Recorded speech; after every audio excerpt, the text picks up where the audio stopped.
Welcome back everybody to Forza Horizon 4, and today we're doing another seasonal championship. This one is called Are We There Yet? And it's A-Class Sports Saloons, so I think your BMWs, your Mercedes and the like. And yeah, we're getting there in this Porsche 928 GTS, which has not been out long on this game. Came out in last week's festival playlist. And yeah, it's a superb car, and quite frankly I think it's something that Porsche have yet to successfully replicate. Now obviously they've never done another V8 front-engined sports coupe, which is a shame because this is absolutely glorious and I think they could make a right good job of it nowadays. But yeah, it's a glorious car and I thought we'd appreciate it a bit by driving it a fair bit over the way. So yeah, 345 horsepower and a large V8, that sounds absolutely glorious. But sounds glorious in its own unique German way, not, you know, like trying to copy an American engine. And yeah, got massive rear tyres and it just, yeah, eats up the corners when you want it to, but you can slide it around when you want it to as well, and it's so nice.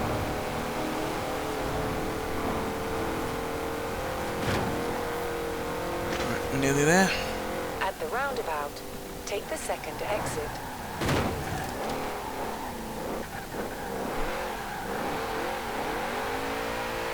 In 100 yards, turn left. Just love sliding it around. It's one of those cars that encourages you to be bad or naughty when it comes to driving. Alright, let's see what cars we're going to be getting in, as well as the tracks we're going to be racing on. You know what's better than a seasonal championship in the summer? Not much really. Have fun. Alright, so we've got a brace of cars to choose from, so the likes of an Alfa Romeo Giulia Quadrifoglio, a bunch of Audis, so all all-wheel drive, all predominantly V8s I think. Yeah, they are, so yeah, I think they're all V8s anyway. And then a bunch of BMWs, again varying kinds of engines. You've got inline 6s, you've got V10s, you've got V8s, then an Infiniti Q50 Eau Rouge, Jaguar XFR S, which has a large V8. I think it's probably got one of the larger V8s here at 5 litres, but it's also supercharged unlike most other vehicles. Then a Kia Stinger, which is highly underrated as far as I'm concerned.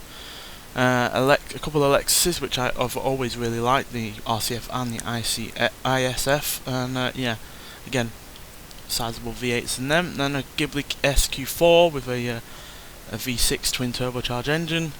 Then a couple of a few Mercedes-Benz with V8s, and then a Porsche Panamera Turbo with a V8, but nowhere near as nice of a V8 as the 928. So yeah, I think we're gonna get in. Ooh. Decisions. The Audis are a tempting choice because obviously they're all-wheel drive, so they're going to keep that power under check. The M5 with the V10 is also a good choice, but it is 12 years old, so it might be a bit past it in comparison to some of the cars we could be choosing from.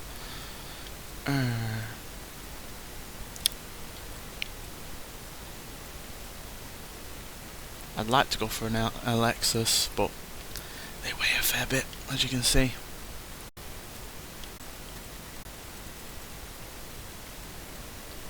I think we'll play it safe for now and go for an Audi, and then we'll get a taster for the people we're going to be going up against and the kind of races we're going to be doing. So yeah, I'm going to go for the RS6 Avant because I like an estate car, and it's got a huge amount of power, great acceleration and top speed. The handling and braking isn't the best.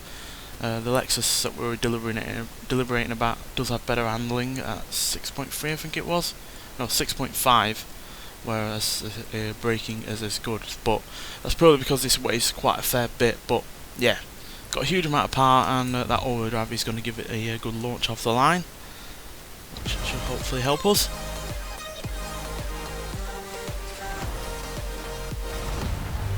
Wish we had the newer version of this on the game. You might have saw be used on Top Gear not long ago. That is even more powerful than this.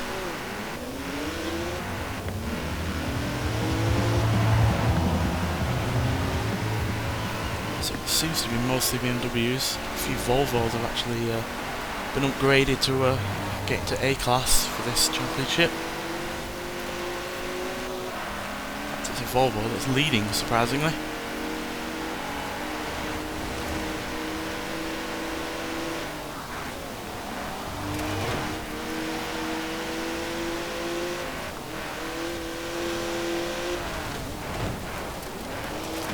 So this is where the all-wheel drive is going to come in handy because it's off-roading.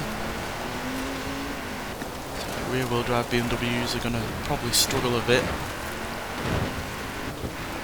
Whereas that Volvo is also all-wheel drive, so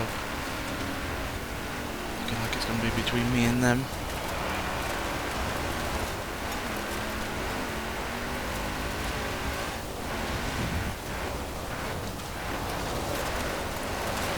Nice drift around that corner.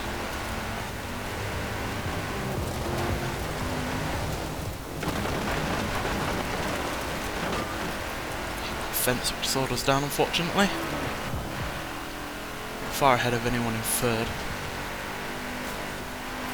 This is Volvo that is surprisingly quick.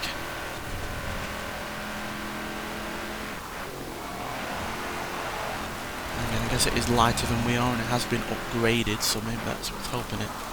It's only been upgraded to get into A class, so it shouldn't be as fast as it is, really.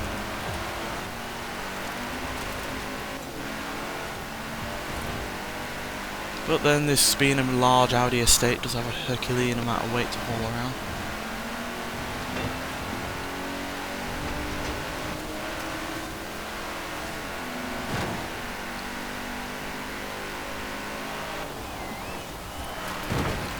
And does have some of that typical Audi understeer as well.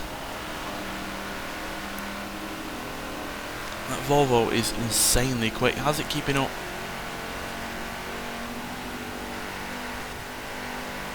Getting the legs on it a little bit now, but the fact it's as close as it is really rather surprising.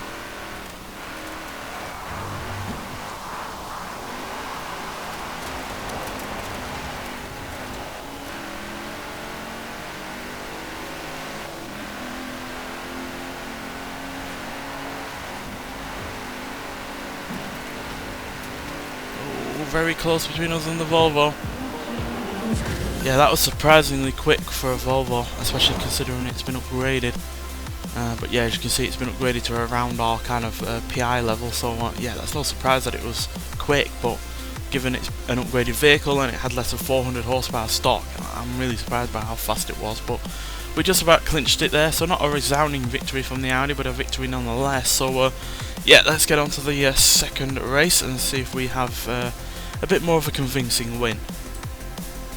Right, so the Audi there gave us a win, but not by a massive amount, so yeah, let's see if we can get something that's going to help give us an even better win there. So I think I'm going to go for the Lexus this time. I know it's got a better handling and just as good as braking as the Audi, but the acceleration is obviously less because it's only rear-wheel drive, not all-wheel drive, but I think that will not prove too bad, hopefully.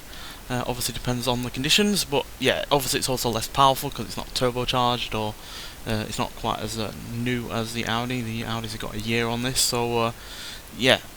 But I like its naturally aspirated 5 litre V8. Sounds great, I think it looks great, and I do enjoy driving it.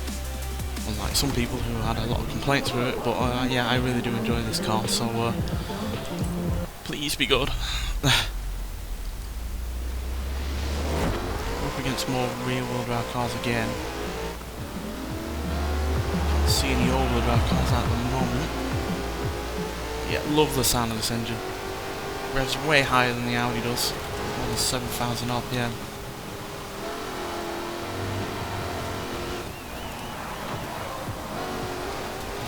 Even though it's revving higher, but it sounds like it's you know, revving higher, not just. You know, you can't. It's not just the fact that you can see that it revs higher by the rev counter, but it sounds like it's revving higher as well.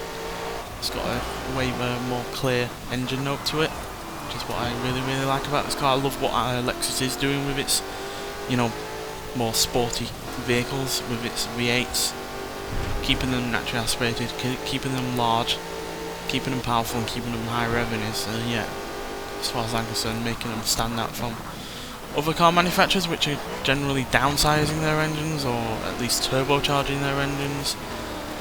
which generally does rob the engine of its immediacy and noise. So yeah, I love the fact that Lexus is keeping it kind of old school, really.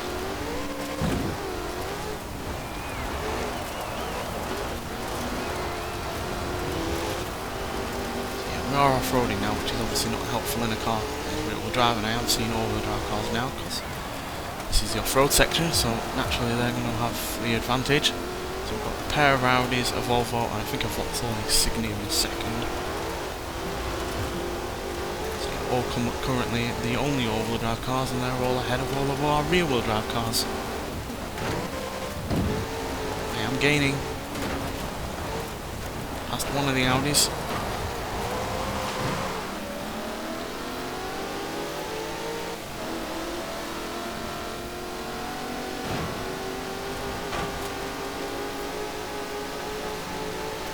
Brute force of my V8 overwhelms the lesser cubic capacity Volvo and Insignia, so let's get past this Audi.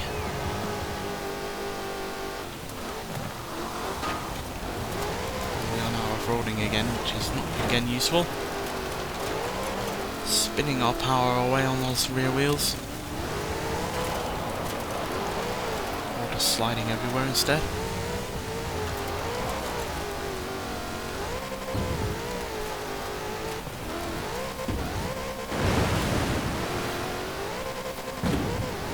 Not like deep puddles either.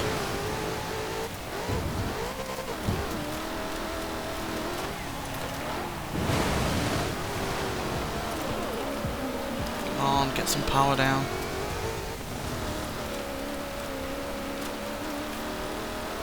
Really struggling. Come on.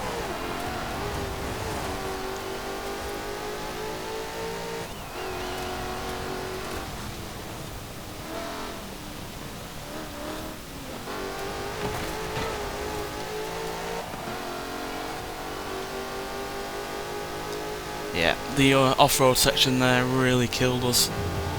Obviously it was way more punishing than any other off-road section we've dealt with so far in this championship.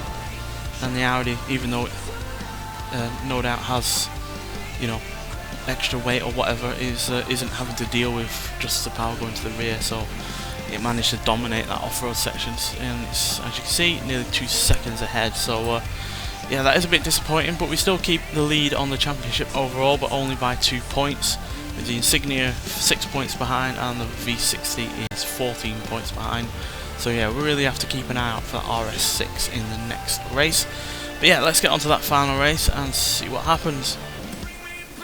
So with the Lexus there being a bit of a disappointment, second place isn't bad, but obviously first would have been preferable. We're going to have to go for something all-wheel drive again just to try and make up for that. So yeah, I think we're going to go for the Mercedes-AMG GT 4-door Coupe. Not a massive fan of the car because it is ludicrously heavy, as you can see, at more than £4,500. It's basically an SUV. But yeah, as you can see, it's got ridiculous amounts of horsepower and torque from its 4-litre twin turbocharged V8, and yeah, it's also got ridiculous acceleration and speed as well as launch. So yeah, even though the braking and the handling isn't as good as the Lexus or as good as the Audi from the first race, the power and the all-wheel drive should hopefully help make up for that. So yeah, let's see what it can do. Yeah, not a massive fan of this car. I think it's a little bit too large. Looks like a saloon on stilts in a lot of ways, to be honest, but yeah, hopefully it'll get the job done.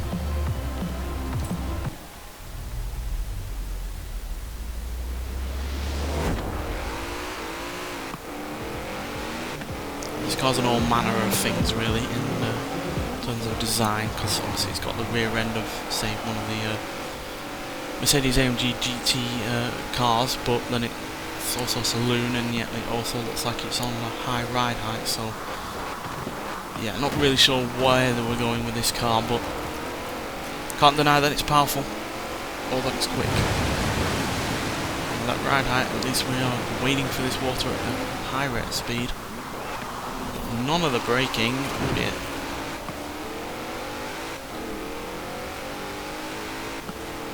Engine does sound good though.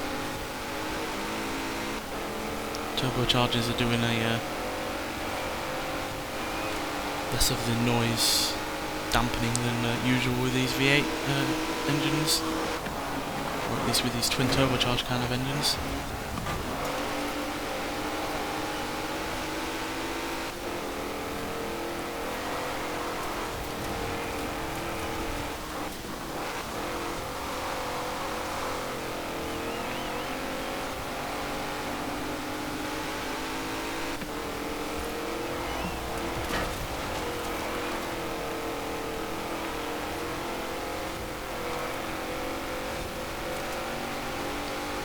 No idea what's up front though, but it's keeping well ahead of us.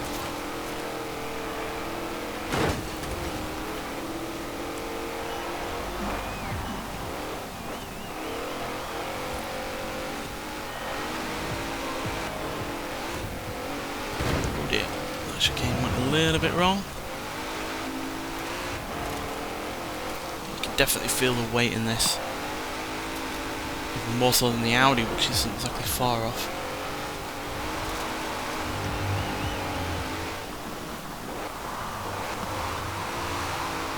Oh dear, somehow lost traction in an all-wheel drive car.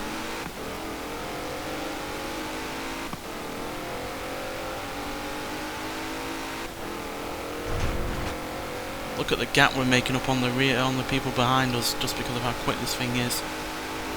It's just absolutely flying.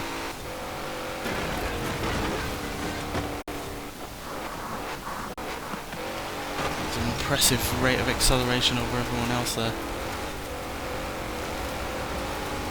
And again, I guess 630 horsepower and even more in the way of torque is hard to argue with. Whatever's up front is being able to keep ahead of us.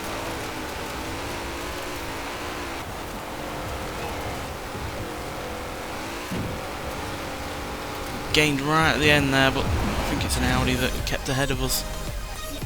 Hopefully we've gained enough points regardless. Oh, it's a Kia Stinger. How the hell was that ahead of us on rear wheel drive, off-roading, and despite the fact it's got way less in the way of power than us? I have no idea. But yeah, we get beaten by Kia Stinger for this championship. No idea how that was keeping ahead, because it's not been upgraded because it's in A-class standard anyway. So yeah, less than 400 horsepower apparently beats more than 600. But then again, it does weigh a lot less than we do, and maybe the fact it is rear wheel drive gives it a bit more in the way of immediacy with its turning and handling. But yeah, really surprised the Stinger there was able to keep ahead of us, especially given that long straight and the off-road elements. But yeah, there we go. Not everything's predictable with these championships, and that is just another case of that. But nonetheless, I hope you've enjoyed this episode.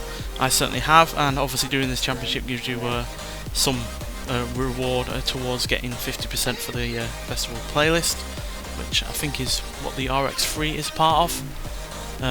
So yeah, it's well worth doing this championship if you want that car. I certainly recommend getting it. But nonetheless, thanks for watching, and I'll see you in the next one. Bye.